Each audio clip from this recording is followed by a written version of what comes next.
चाह रहा हूँ कि जैसे मैं अगर लोन लेना चाह रहा हूँ अपने मतलब क्रेडिट कार्ड से या बैंक अकाउंट से तो क्या ऑफर है आप हमारे हाँ उसमें। हाँ, अभी आपको ना क्रेडिट कार्ड भी आ रहा है। हम्म। क्योंकि इसमें कोई डॉक्यूमेंट नहीं लगेगा, इंस्टेंट अभी आपके अकाउंट में ट्रांसफर हो जाएगा। हम्म। आप वैसे तो मैक्सिमम 80,000 तक ले सकते हम्म। हो, और इसमें क्रेडिट कार्ड की कोई लिमिट ब्लॉक नहीं होगी। अच्छा अच्छा। लिमिट से अलग मिल जाएगा, अलग से कोई जीएसटी चार्जेस नहीं होगा। हम्म। आज का ऑफर आ रहा है और जैसे इंस्टेंट हो जाएगा। आप मतलब जितने भी रिक्वायरमेंट है, चाहे 30,000, मिनिमम 30,000 और हम्म। मैक्सिमम 80,000 होगा। अगर अच्छा। आप बता दीजिए, मैं कैलकुलेट करके बता देता आप मुझे हूँ अमाउंट और आप टेन। मुझे ये मान के चलिए 30,000 रुपये मिनिमम लेके चलिए ताकि मैं कम से कम इस महीने 2 महीने का हाँ, खर्चा चला सकूं, क्योंकि इस टाइम एग्जैक्टली, हमारे हाँ पास जो जी। पैसे थे वो सब खर्चा हो गए हैं।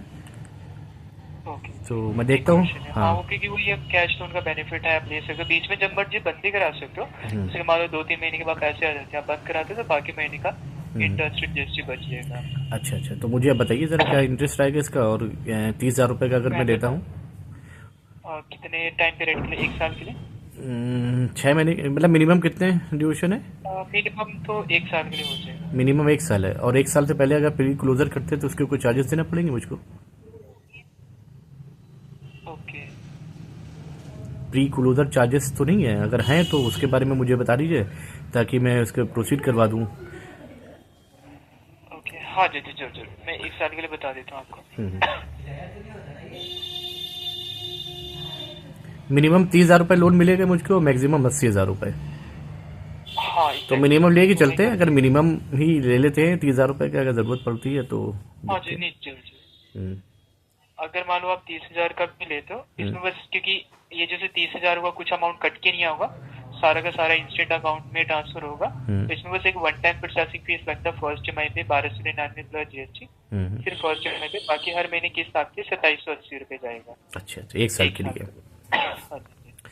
तो टोटल और कैलकुलेट इसमें करके जो, बताइए, जैसे हाँ, 30,000 रुपये लिए कितना टोटल पैसा। भी आपका एक्स्ट्रा अमाउंट जो जाएगा ना, हम्म। क्योंकि जो प्रोसेसिंग फीस है 1200 रुपये का, उसका जीएसटी सब कुछ मिलाकर 4,800 रुपये एक्स्ट्रा जाएगा एक चार साल हजार में। आठ सौ रुपये हाँ, और एक बीच साल में में। अगर पैसे में जैसे पेमेंट आती है 2-3 महीने के बाद क्लोज भी कराते हो, तो बाकी मंथ का इंटरेस्ट रेट भी बचेगा आपका। नहीं, इंटरेस्ट रेट तो अलग, प्री क्लोजर चार्जेस तो नहीं देना पड़ेंगे ना कुछ। हाँ, जैसे प्री क्लोजर फीस हर कोई लोन पे होता है, हम्म। बट जो उस टाइम का जो प्रिंसिपल आउटस्टैंडिंग बचा रहेगा, हम्म। अगर मान लो 1-2-4 महीने के बाद कराते हो, 20,000 बचा, हम्म। सिर्फ उसके ऊपर 3% लगकर बाकी मंथ का इंटरेस्ट रेट मतलब तीन बचेगा। परसेंट हमारा, मतलब प्रिंसिपल अमाउंट पे 3% लगेगा। हाँ, वो भी जो बचा प्रिंसिपल उसी पे तो से टोटल हो 48,000 रुपये का मतलब ये हो गया कि मैं 30,000 रुपये में 48,000 रुपये ज़्यादा दे रहा हूँ, यानी कि 5,000 मोटा मोटी मांग लेते जाएगा। हैं। तो हाँ हाँ वही जी, अप्रॉक्स मान के 16% हमारा रेट ऑफ इंटरेस्ट लग रहा है ना। हाँ रिड्यूसिंग रेट में उससे भी कम नहीं। 16% आ रहा है। चलिए मैं इसके बारे में आपको बताता हूँ, ठीक है। और हाँ ज़रूरत होती तो मैं आपको कॉल करूँगा। मैं देखता हूँ पे जी, इंटरेस्ट तो जरूर। बहुत लग रहा है ना। फिर भी मैं कोशिश करूँगा कि अगर ज़रूरत पड़ती है तो मैं आपको कॉल करके लेता हूँ। ये इसका कोई टाइम पीरियड से वगैरह है ऑफर के लिए, या फिर अ, कभी भी लिया जा हाँ, सकता है। वो सर टाइम पीरियड तो हम भी कुछ कंफर्मेशन दे नहीं सकते, वो कभी कभी ऑफर रिफ्रेश हो जाता है, क्योंकि जो जंबो लोन का हम्म। मेन बेनिफिट ये बताया कि कोई आपका लिमिट ब्लॉक नहीं होगा, अलग से कोई जीएसटी चार्जेस। अच्छा अच्छा। क्या नाम बताया आपने। हाँ, मेरा नाम मनीष है सर। मनीष। तो मनीष, बहुत बहुत शुक्रिया, आपने इतनी बार ये जानकारी दी है। और बाकी मुझे ज़रूरत होती लोन की तो मैं आपको बिल्कुल ही जरूर। जवाब दूंगा। और एक चीज़ और कहना चाहते हैं, आपके बिहाफ पे HDFC बैंक या अदर बैंक के बिहाफ पे लोग फ्रॉड कॉल बहुत करते हैं। तो उन फ्रॉड कॉल से बचने के लिए क्या कोई आप मुझको टिप्स दे सकते हैं, कैसे मैं पहचान में लगा सकूं। क्योंकि कल ही मेरे पास एक जंबो लोन वैसे के लिए तो आया, हाँ, बोले मैं। बैंक, हाँ जी। हाँ, बैंक का कॉल वो 1800 से स्टार्ट होगा या 1860 से। बाकी अगर कुछ नंबर से आ रहा है तो बैंक की तरफ से नहीं नहीं, वो होगा। तो लोकल नंबर से आ रहा था मेरे पास में कॉल। हाँ, इसीलिए। तो मुझे उसकी बात करने के अंदाज और बात करने के तरीके से मुझको थोड़ा सा डाउटफुल लगा, तो मैंने कुछ उससे सवाल किए थे। तो उसने तुरंत फ़ोन काट दिया है। तो क्या आप मुझे मनीष जी ये बता सकते हैं कि मैं उससे ऐसे कौन से सवाल कर सकूं जो ताकि फ्रॉड कॉल से बचा जा सके, ताकि मैं पहचान लगा सकूं ये जेन्युइन कॉल है ओके। या कोई फेक कॉल आई हुई है। मैं हाँ, कोई ऐसा बस ये, क्वेश्चंस हाँ, आप। मेन की वो ये डिटेल कुछ शेयर नहीं करना कार्ड का कुछ भी, क्योंकि बैंक आपसे कभी कार्ड डिटेल तो मांगेगा नहीं, क्योंकि डिटेल हमारे पास नहीं, नहीं ये होगी। तो बात तब होगी जब मैं उससे बात करूंगा। मैं पहले उससे वेरीफाई करना चाहता हूँ ना कि तुम किस कंपनी से बोल रहे हो, कहाँ से बोल रहे हो, क्या कस्टमर आईडी है, क्या है ये आप लोगों की कुछ आईडी वगैरह होती होगी ना। हाँ, एम्प्लॉय कोड होता रहेगा। एम्प्लॉय कोड होता है। क्योंकि ऐसी कॉल मेरे पास बहुत आ रही है, ये समझ लिए आप, यकीन मानिए कि हफ्ते में कम से कम 10 से 12 कॉल मेरे पास आ जाती हैं।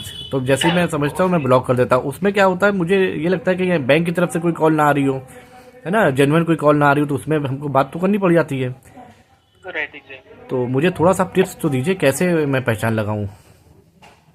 मैंने वही बताया सर, अगर दूसरे नंबर से बैंक आपको कभी कोई इमरजेंसी कॉल्स भी होगी हम्म। तो नॉर्मल नंबर पे तो कॉल कभी नहीं आएगी, वो सिर्फ आपका 181-860 से ही जाएगा। अच्छा अच्छा।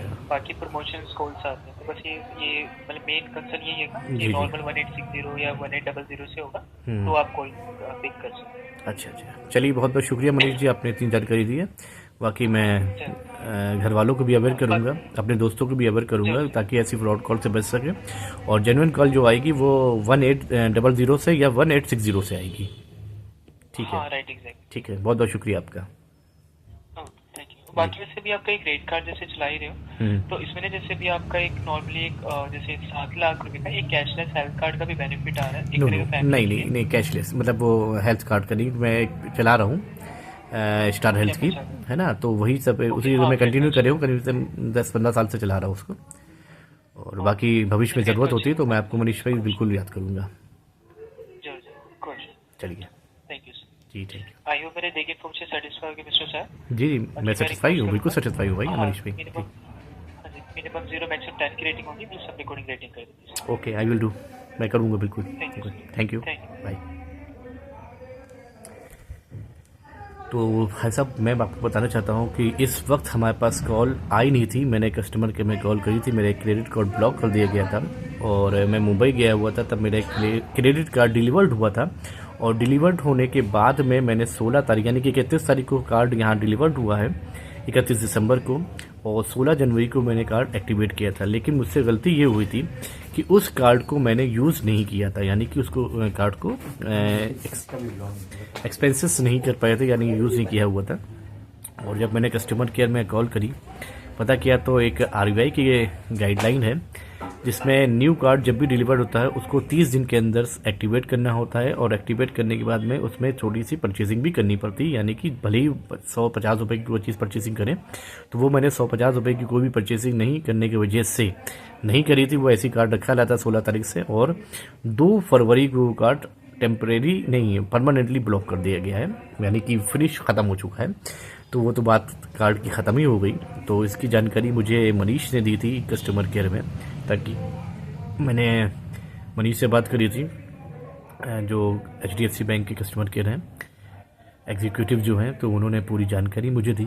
और जानकारी से ये पता चला कि कोई भी आप कार्ड लेते हैं तो उसको 30 दिन के अंदर एक्टिवेट करके परचेजिंग भी करनी बहुत ज़रूरी होती है। ये RBI की न्यू गाइडलाइन है, वरना वो आपका कार्ड परमानेंटली 30 दिन के बाद में बंद कर दिया जाएगा। मेरे साथ ऐसा हो चुका है। तो आप लोग कभी भी नया कार्ड मंगवाइए तो तुरंत उसको एक्टिवेट करके परचेजिंग कीजिए और आगे चलाते रहिए। और सबसे इम्पॉर्टेंट बात कि आपके पास में ऐसे फ्रॉड कॉल बहुत आएंगे जिसमें अनजान नंबरों से आएंगे आपके पास में, जैसे 10 डिजिट के नंबर होते हैं, नॉर्मल मोबाइल से नंबर से आपके कॉल आएंगी कि आपको जंबो लोन मिला हुआ है, या आपके क्रेडिट कार्ड में ऑफर आया हो, या आपके पास रुपे कार्ड आया हुआ है। इसी तरीके से जाने कितनी कॉल्स आती हैं मेरे पास में। दिन भर में 2 से 3 कॉल होती हैं जिसको मैं रिकॉर्ड नहीं करता हूँ, अब तो मैं बात भी नहीं करता हूँ इतनी लंबी। लेकिन अभी मैंने इनसे ही पूछा, तो कोई भी जेन्युइन कॉल बैंक से आएगी वो 1800 या 1860 से आएगी, वो जेन्युइन कॉल है। और जो एग्जीक्यूटिव होते हैं, यानी कि कस्टमर केयर के जो एग्जीक्यूटिव जो बात करने वाले लोग होते हैं कस्टमर केयर के, तो वो लोगों के बात करने का तरीका और जो आपके पास फ्रॉड कॉल आ रही है उनके बात करने का तरीका ज़मीन आसमान का फ़र्क है। आप बातों से पता लगा सकते हैं कि वो किस तरह से बात करते हैं। तो ऐसी कॉल से बचिए और कोशिश कीजिए अनजान कॉलों को बिल्कुल भी रिस्पॉन्स मत दें। कोई भी OTP या कोई भी आपके बैंक डिटेल मांगता है किसी भी कंडीशन में मत दें, भले ही वो आपका कितना भी करीबी क्यों ना हो। आप केवल अपना ऑनलाइन ट्रांजैक्शन जो भी चीज़ है उसको केवल आप अपने तक ही रखें, किसी से भी शेयर नहीं करें। उम्मीद करता हूँ कि आपको ये मेरा वीडियो पसंद आया होगा। पसंद आया हो तो हमारे इस चैनल सलाम कानपुर को यूट्यूब पर जाके सब्सक्राइब कीजिए, लाइक कीजिए और शेयर कीजिए। तो देंगे आपको अपडेट, बने रहिए हमारे साथ में और देखिएगा ज़रूर सलाम Kanpur only on YouTube channel पर। सलाम कानपुर।